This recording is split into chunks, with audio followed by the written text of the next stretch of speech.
You are sitting across a dinner table from Adolf Hitler. He is talking to you like you are an old friend. He trusts you. He tells you things.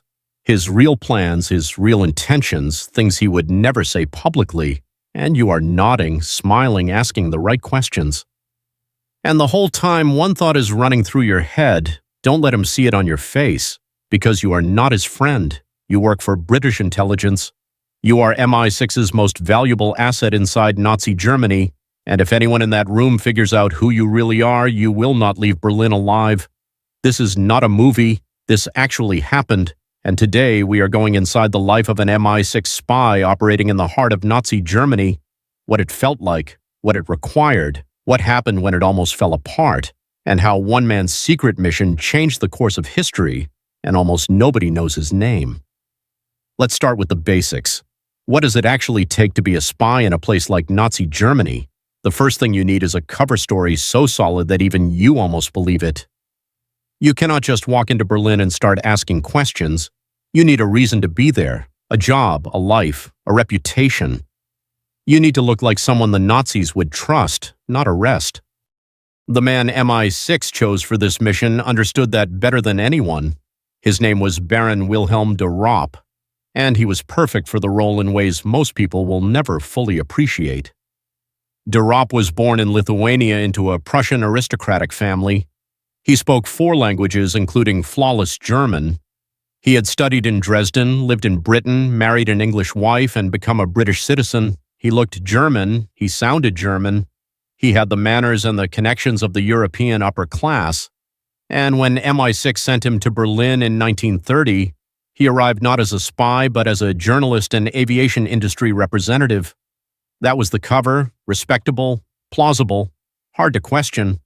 He was what intelligence professionals call a gray man, not too memorable, not too suspicious, someone who could move between very different circles without drawing attention.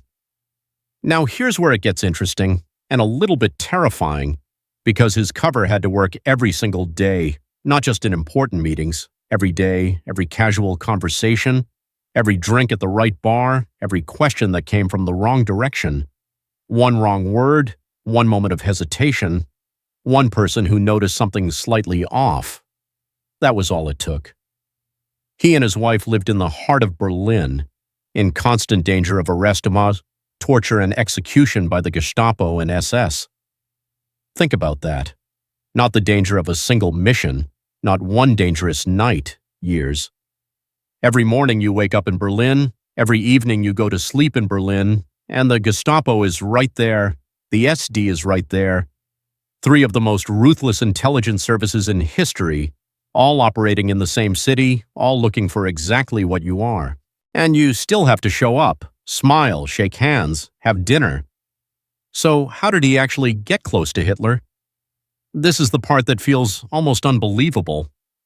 In Berlin, de Ropp became an associate of Alfred Rosenberg, a senior Nazi ideologist and fellow Baltic German. Through Rosenberg, he was introduced to Adolf Hitler and Rudolf Hess. The connection worked because it felt natural. 2 Baltic Germans with shared roots and shared language. Rosenberg trusted him, and Hitler remarkably trusted him too.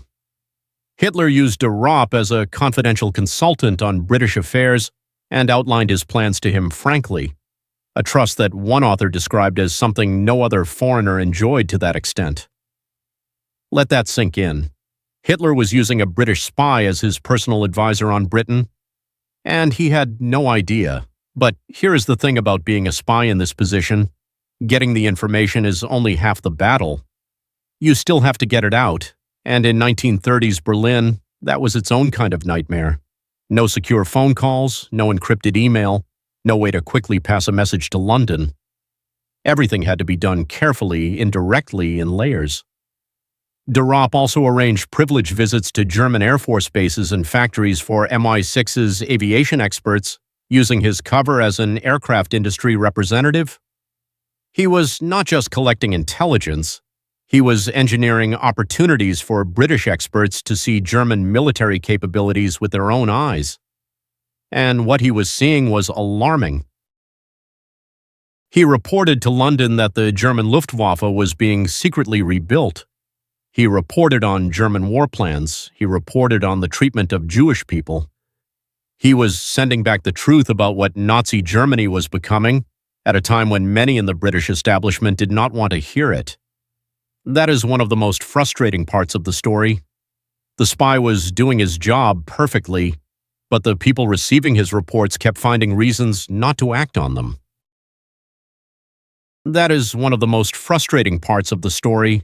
The spy was doing his job perfectly, but the people receiving his reports kept finding reasons not to act on them.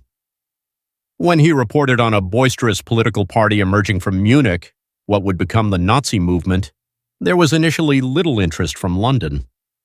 When he warned about German rearmament, Whitehall was slow to respond. Intelligence is only as useful as the people willing to listen to it. And in the 1930s, many in power in Britain were still hoping that Hitler was manageable.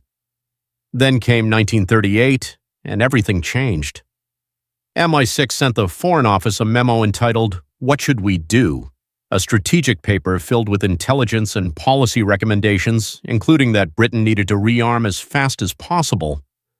It was, at the time, one of the most important intelligence documents in British history, and it was built almost entirely on what one man had been quietly gathering in Berlin for nearly a decade. One historian described it as the moment MI6 morphed from being a supplier of low-level tactical intelligence into the geopolitical service it is today. De Ropp was the first of MI6's nation-state spies.